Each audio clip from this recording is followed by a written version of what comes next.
لہٰذا اس سسٹر کو ہم اینڈ پہ سلوٹ کرتے ہیں ان کی دلیری کے اوپر. بالکل صحیح سوال کیا اور دنیا کا مشکل ترین سوال کیا. یہ دو سوال دنیا کے مشکل ترین سوال ہے. نمبر 1 مسلمانوں کی تباہی کی وجہ کیا ہے, اور نمبر 2 مسلمان جنہوں نے مذہبی لبادہ اڑا ہوا ہے یہ سب سے زیادہ غیر مذہبی کیوں ہے اپنی نجی زندگی کے اندر. دوسرا سوال اس سسٹر نے کیا, کمال کا سوال تھا, اس سوال میں کوئی غلطی نہیں تھی اور آپ سے معافی منگوائی گئی جو نہیں بنتی تھی. میں اس ذمہ دار پلیٹ فارم سے اپنی اس سسٹر سے معافی مانگتا ہوں کہ آپ سے جو معافی منگوائی گئی وہ غلط تھی. ہم شرمندہ ہیں کہ ہمارا ایک اسپیکر آپ کے سوال کا جواب نہیں دے سکا صرف اس وجہ سے کہ وہاں سارے مولوی بیٹھے ہوئے تھے.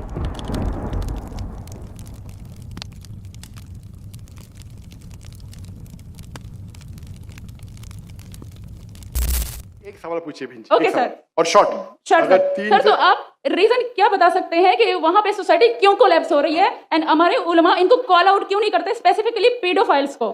آپ نے جو سوال کیا میرے حساب سے کانٹرڈکشن ہے. آپ نے کہا میرا معاشرہ بہت اسلامک ہے اور میرے معاشرے میں پیڈوفائل ہے, دونوں میں ٹکرار ہے. کوئی بھی اسلامک ماحول میں پیڈوفائل ہو ہی نہیں سکتا. آپ کو ماننا پڑے گا آپ کے سوال میں خطا ہے پہلے بار یا دوسرے بار, ہاں کہ نہیں؟ سمپل. میرا معاشرہ بہت اسلامک ہے, پیڈوفائل ہے. پیڈوفائل مطلب بچوں کے ساتھ زنا کرنا. اسی لیے کبھی بھی کسی پہ الزام لگانے کے پہلے 10 بار سوچو. اگر یہ آپ اللہ کے دربار میں سوال کریں گے آپ تو پھنس جائیں گے میرے بہن. آپ کو معافی مانگنا چاہیے کہ آپ کا سوال غلط ہے. سر میرا یہی سوال ہے کہ وہاں پہ یہی ریلیجن بہن جی آپ کو پہلا قبول کرنے پڑے گا میرا سوال. اگر آپ قبول نہیں کریں گے تو میرا جواب ختم. اوکے سر, میرے سوال کی نوعیت غلط ہے. نوعیت غلط نہیں, سوال غلط ہے, آپ غلط ہے. یہ کیا ہوتا ہے آپ میڈیا کو سن سن کے ریپیٹ کرتے, دونوں تو صحیح ہو ہی نہیں سکتا ہے. اگر دونوں صحیح ہے تو قرآن میں غلطی ہے نعوذ باللہ. کدھر قرآن میں لکھا کہ بچوں لوگ کے ساتھ زنا کرو؟ تو بہت سے بار یہ میڈیا میں کام ہے, الزام لگاؤ, سوال پوچھو, کچھ بھی دو. قرآن مجید میں لکھا ہے سورہ حجرات میں سورہ نمبر 49 آیت نمبر 6, جب بھی کوئی انفارمیشن آتا ہے آپ تحقیق کرو اسے دہرانے کے پہلے. آپ سارے مجمع میں دہرا رہے ہیں, ہزاروں کا مجمع ہے, 20,000 25,000, اور آپ یہ کہہ رہے ہیں میرا اسلامک معاشرہ فرقہ پیڈوفیلیا ہے, یعنی آپ اسلام پہ تہمت لگا رہے میری بہن, اور آپ معافی بھی نہیں مانگ رہے. یعنی آپ اسلام پہ تہمت لگا رہے میری بہن, اور آپ معافی بھی نہیں مانگ رہے. یعنی آپ اسلام پہ تہمت لگا رہے میری بہن, اور آپ معافی بھی نہیں مانگ رہے. یہ ہوتا ہے, غلطی بولنے کے بعد بھی معافی مانگنے کو ہوتا ہے نہیں.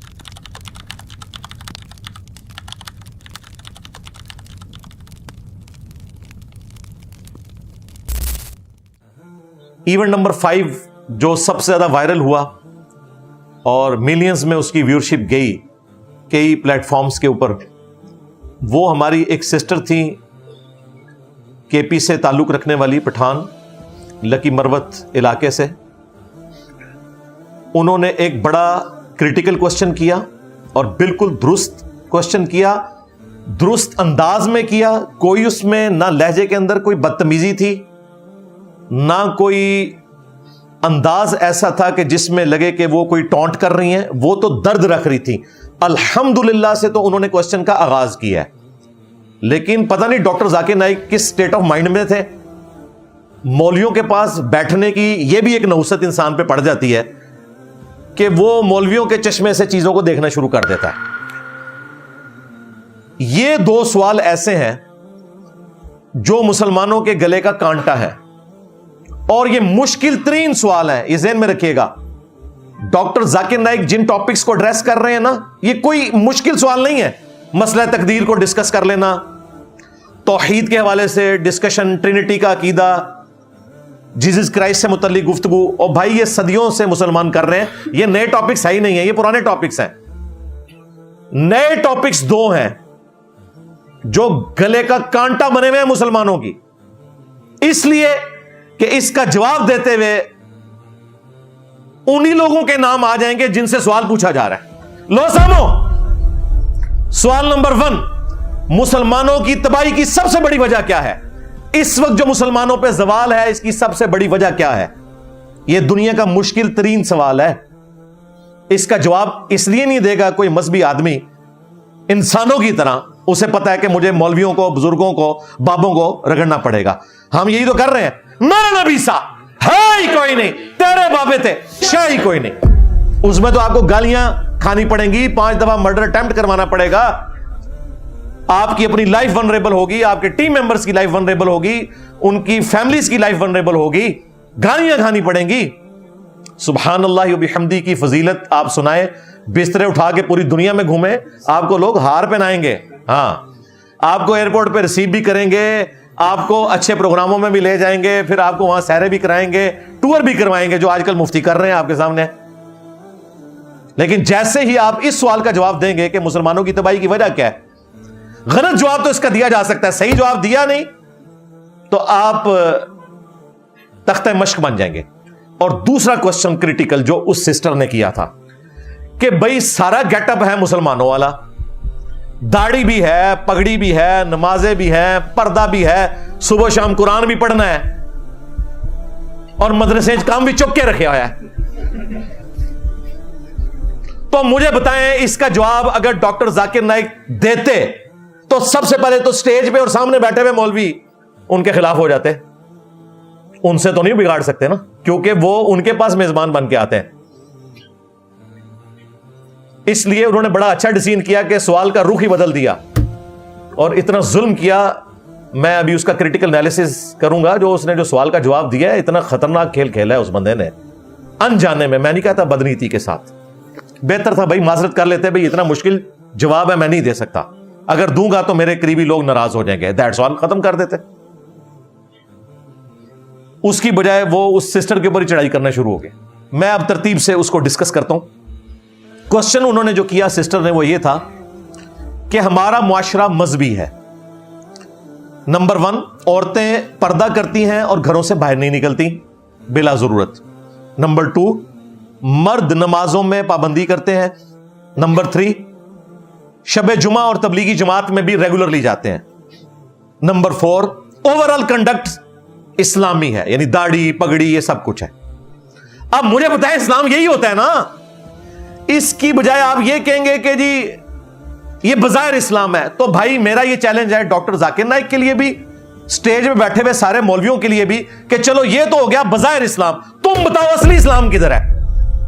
لو سامو, ہاں اصلی اسلام جامعہ اشرفیہ کے اندر موجود ہے, یا مفتی عزیز صاحب کی بیٹھک کے اندر اسلام موجود ہے, یا مدرسہ دیوبند میں موجود ہے جہاں پہ قاسم نانوتوی صاحب کو رشید احمد گنگوئی نے پبلکلی 16-17 سال کے بچوں کے سامنے چارپائی پہ لٹا کے لاڑیاں کرنی شروع کر دی. میاں لوگ کیا کہیں گے؟ او بھائی اسلام یہی ہے نا. جب غیر مسلم دیکھے گا یا ایک مسلمان بھی دیکھے گا, اسلام کیا وہ دیکھتا ہے کہ عورتیں پردہ کر رہی ہیں, مسلمان نماز پڑھ رہے ہیں, داڑھی رکھی ہوئی ہے, پگڑی رکھی ہوئی ہے, حافظ قرآن ہے, مدرسے میں جاتے ہیں. یہ کون سی چلاکی ہے کہ جی اس طرح تو اسلام نہیں ہوتا. اور کیا ہوتا ہے اسلام؟ بھائی یہی اسلام ہوتا ہے. اب وہ تزکیہ کے پوائنٹ آف ویو سے اگر یہ سارے فراڈیے جنہوں نے اسلام کا لبادہ اوڑا ہوا ہے اسلام کا جنازہ نکال رہے ہیں تو انہیں کریٹیسائز کرو نا. سوال پوچھنے والے کو کیوں تم تختہ مشق بنا رہے ہو؟ بالکل غلط کیا. اپنی غلطیوں کو چھپانے کے لیے سوال کا رخ ہی موڑ دیا. اور جو لوگ وکالت کر رہے ہیں وہ کہہ رہے ہیں ان کو سمجھ لگی, اور سمجھ انساری ہے بھائی, انہیں تو سمجھ لگی ہے کہ میں جواب دیتا تو بڑھنا کیا ہے میرے نال.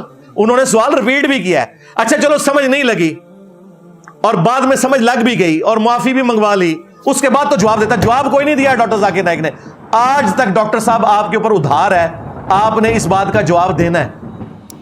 یہ انہوں نے چیزیں ہائی لائٹ کر کے نا اس سسٹر نے کہا کہ لیکن پھر بھی ہمارے معاشرے میں ڈرگز کا استعمال ہے, نشاور چیزوں کا. اب ان کو کون بتایا کہ یہاں لوگ تبلیغی جماعت کے بستروں میں ہیروئن سمگل کرتے ہیں, رائمنڈ لے کے جاتے ہیں اور اسے آگے بانٹ دیتے ہیں. ہاں وہ ہمیں پتا ہے. اس میں تبلیغی جماعت کا قصور نہیں ہے, لیکن تبلیغی جماعت میں تو ایسے لوگ موجود ہیں. پھر انہوں نے کہا کہ بدکاری بھی ہے. نمبر 3, بچوں کے ساتھ جنسی زیادتی. یہ تو آپ کو پتا ہے کہ خاصا ہے اس علاقے کا. آفیشلی انہوں نے جس طرح لوگوں نے بیویاں رکھی ہوتی ہیں نا, اس طرح لڑکے رکھے ہوئے.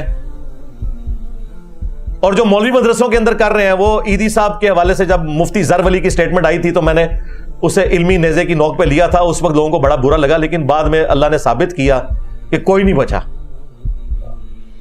مفتیوں کی ویڈیوز بھی نکلی اور دیکھا ہے کہ مفتی دفاع کرنے کے لیے بھی آگے کہ جی اسلام کی بدنامی ہو رہی ہے. جس دن مسلمان اس چیز سے باہر نکلے گا نا کہ جی مولوی کے خلاف بات کرنے سے اسلام کی بدنامی ہوتی ہے, اسی دن اسلام کا عروج شروع ہو جائے گا.